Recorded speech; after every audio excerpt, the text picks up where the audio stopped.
Hello everybody, welcome back. This is Stefan playing Stellaris, and today we're continuing on with episode 11 of our series of Flying Tall on the Grand Admiral difficulty. So let's resume. So yeah, last episode we have established the link with the L cluster, and now we can see what is hidden under this banner of a great day. Hello? Hello? Wait, hold on, is there really nothing in the L cluster? Are you serious? Hold on, let me send some of my science ships over. I gotta use the L gate to actually get there. Receiving transmission. Yeah. Actually, it's just the L gate. It's empty. God damn it. Okay. This is actually probably objectively the worst outcome that we can get.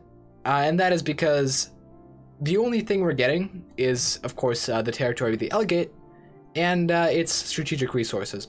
We are not getting the terraformable planets that are supposed to come with the L gate, so that is quite a shame. We are going to have to build up ring worlds in it instead of, terraforming the planets into what can potentially be Gaia worlds. So I am a little saddened by this, and due to the fact that there's actually a lot of trinary and binary star systems within the L cluster, we're not actually going to be able to build every single system up. Now, I'm not planning to play this for all eternity, because, I mean, that's how long it'll take to populate this whole L cluster with ring worlds. But, missed opportunity. This also means that both of my fleets are actually unnecessary. And also, what is very ridiculous is the fact that even though our fleet is superior and our technology is superior, the 6C Citizen Republic is still considered superior to us, just because they have a larger naval capacity.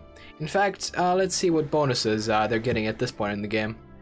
So they're getting a plus 73% to energy production, and that is going to be the same exact bonus that is applied to their naval capacity. So that means that if they're like us with 150 fleet power, they would have about 250 fleet capacity, which is absolutely ridiculous, and we're not going to be able to match that.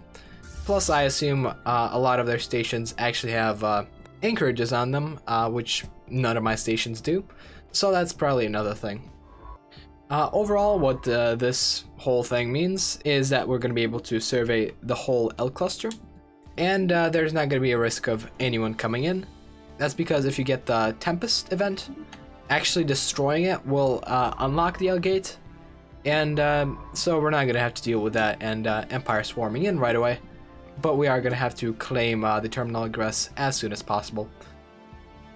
Now, we don't have the advantage of having all our borders closed to absolutely everyone, so that means that there's a chance that someone will sneak through and start searching through our systems, but overall it should be all well. That also means that I'm going to be able to station my fleet at their proper position over at Grubon, on the border of the only rival that we have and the only potential enemy to our cause.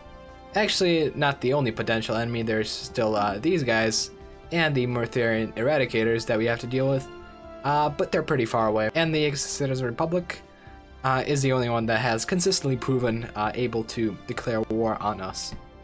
However, as you remember, we're still in defensive pact with these guys, and so there's virtually no chance that they're going to attack us anyway. Actually I have a better use for our fleet. Instead of going over and trying to defend, we're going to go ahead and attack this scrapper over here.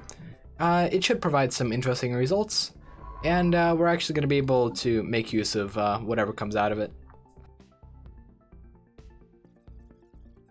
Also, if you have noticed, the sound of me resuming the game is quite a lot quieter now, and that is because I'm using the X key instead of my spacebar, and my X key is quite a bit more worn out after playing OS for about 100 hours with it. In fact, for example, this is the sound a normal key makes, and this is the sound my resume key makes. But anyways, we got a nice new strategic resource, the Grey Actuators. We're going to be able to go through all of them once they're all discovered.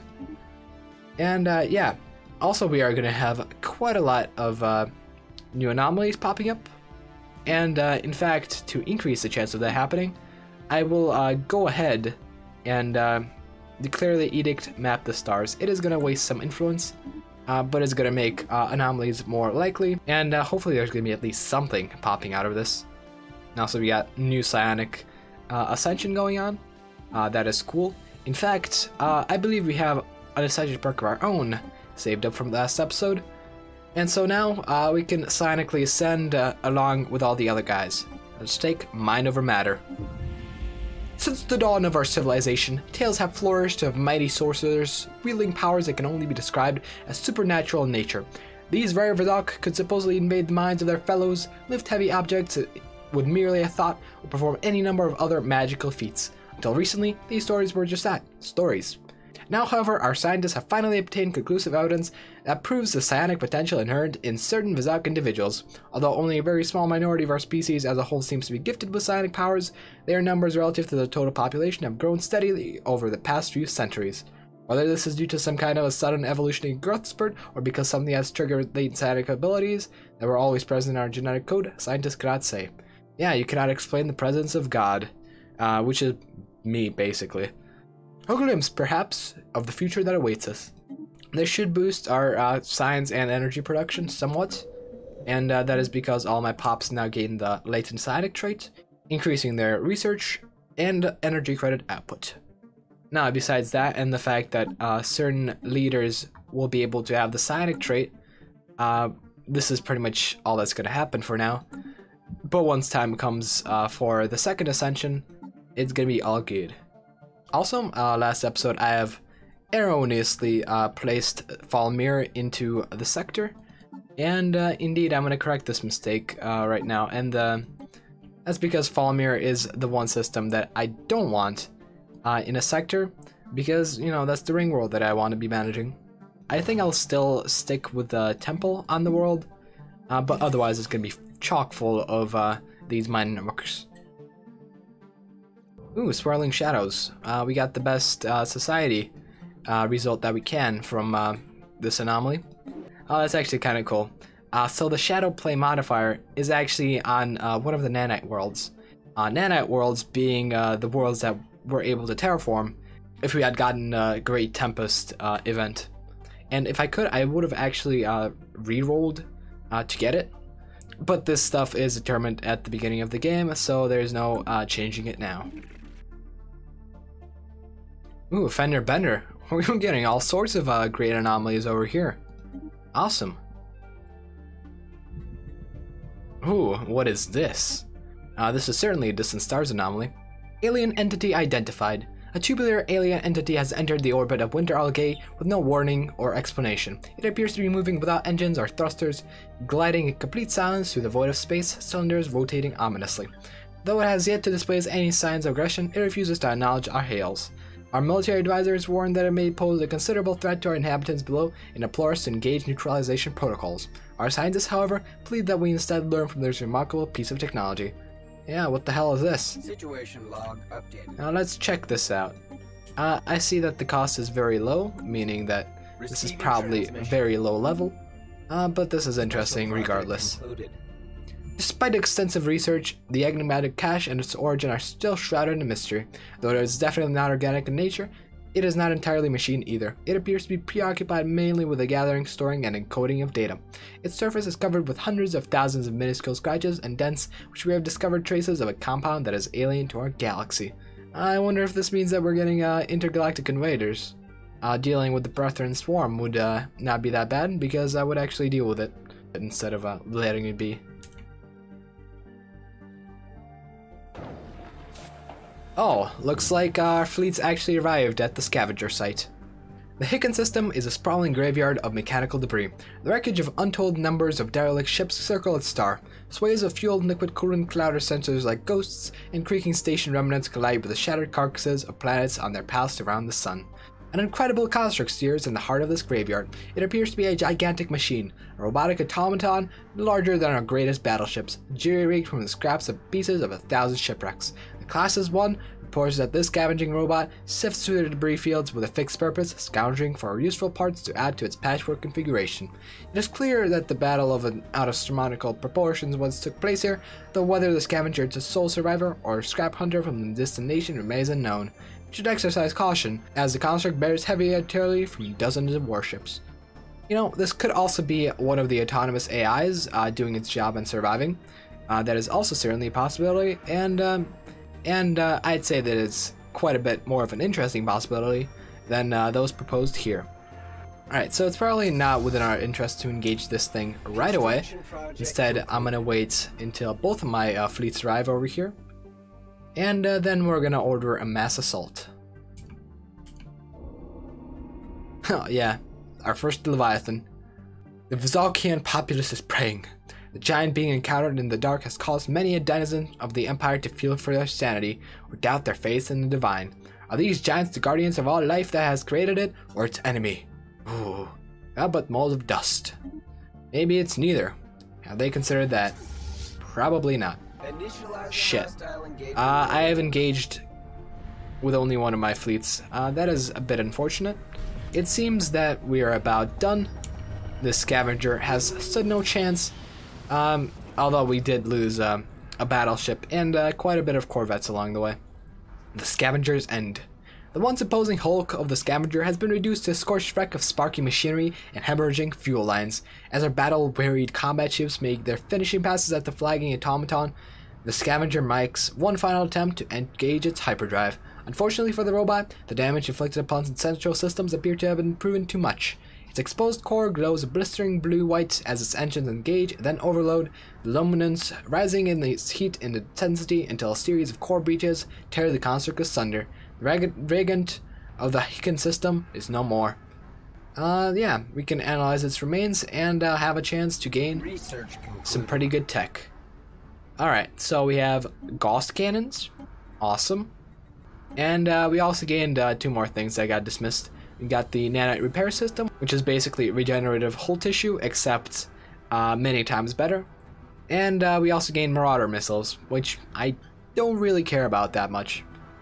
I know the system contains some minerals, although it is certainly not worth trying to claim it, considering the fact that it's in the midst of Allied territory, and since we're getting 18 border friction from one bordering system, our relationship with them would completely deteriorate if we were to try to, establish a base in the middle of their territory.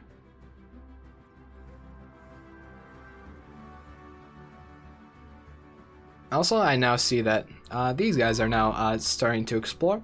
That means that the L gate has opened for them, and that also means that we should really hurry up and really start exploring this.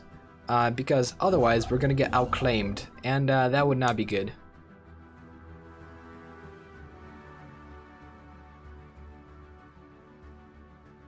Also, I do kind of wonder, what happens if these guys get an event?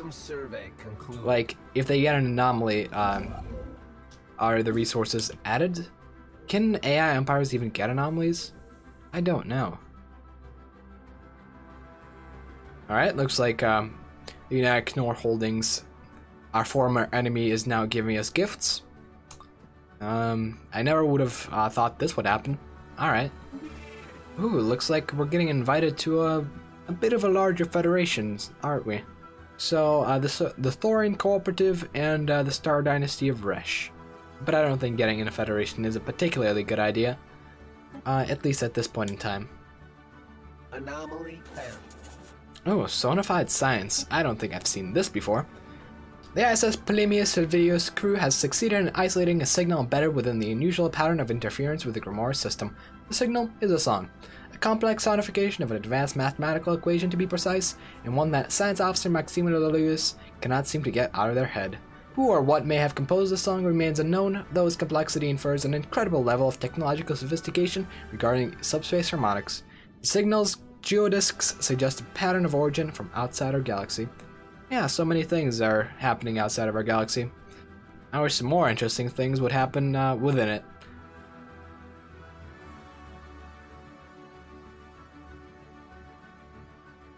What I really want to do is actually find living metal within one of these systems, because that would really accelerate our megastructure progress, but this doesn't seem to be the case. It seems that we're gonna have to try and trade for that eventually, since we can't find it in our own territory. Although actually at this point, System survey concluded. we are constructing ring sections as fast as we're getting minerals, so maybe it's not completely necessary at this point, but it certainly will be in a couple of years. Yeah, more insults. Those unwilling to defend themselves have no right to exist. We do not expect the Admirable Lithium League to survive the decade. Well, I agree with your statement, however, we will survive the decade.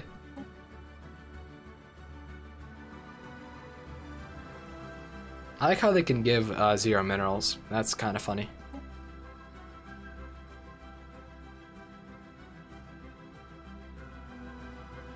Also, it seems that we have finally surveyed Zulay Crow and no living metal.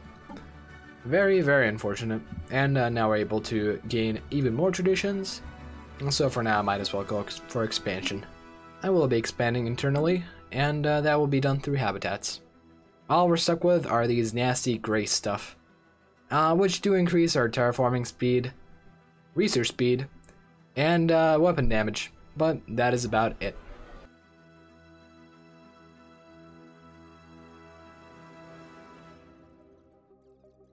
Also, we have now officially gained the entire control of the L cluster, and in fact, we might want to start shrinking back into this territory instead of hanging around on our other planets. It is certainly possible if we repopulate all our pops from a planet onto a habitat or a ring world segment right after it's done constructing, and result in the population of that said planet reaching 0, it will achieve complete depopulation. And so in that way we can potentially scale back our efforts. Not a bad idea, although we do have our beginner ring world over here. Although this is something we can certainly abandon. So I'll still build this thing up, but the next ring world will certainly be within the L cluster. Also, we have an incoming transmission from the Stagnant Ascendancy. Zuck, the sheer inefficiency of your technology pains us.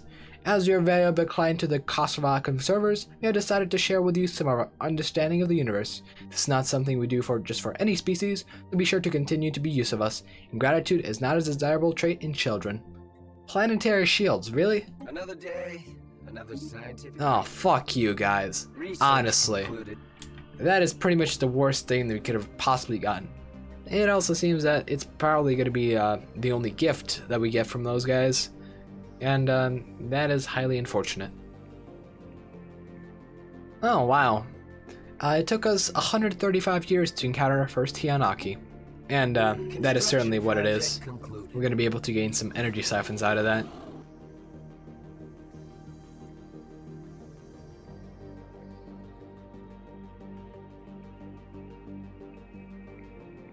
We're actually going to have quite the upside to having all these strategic resources. In my previous playthrough, I wasn't able to trade with anyone for them, but now we're going to be able to get quite a lot of resources for trading out our excess materials. Research concluded.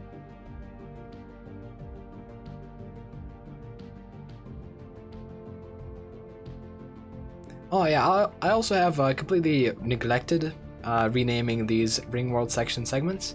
And so I will do that now. So this habitable section B will now be known as minerals ! And habitable section A will be minerals !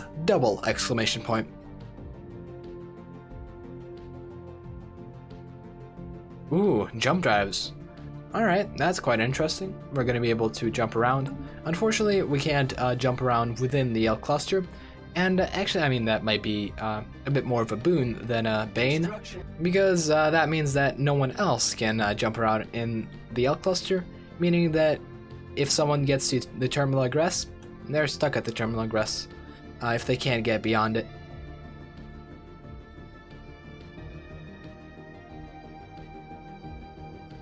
But anyways, I believe that about does it. We have achieved our goal of getting the L gates under our control. This does make me think of an idea for a potential future series where I rush the L gates, pray to God that it doesn't have the Great Tempest within it, which it probably will have, to be honest, and then establish ourselves there and nowhere else. This might also coincide with a plan to have a non-founder species completely replace us. However, we would have to play with an Exterminator Empire, I believe, that would allow us to purge our own pops. I might also combine that with the Grand Admiral with no scaling on. So that's quite the idea. I may actually try that out. So that's quite the idea. I may try that out. But anyways, this has been it. If you enjoyed what you saw, please leave a like. And if you want to see more, please subscribe. Anyways, thanks for watching, and I'll see you guys next episode. Bye-bye.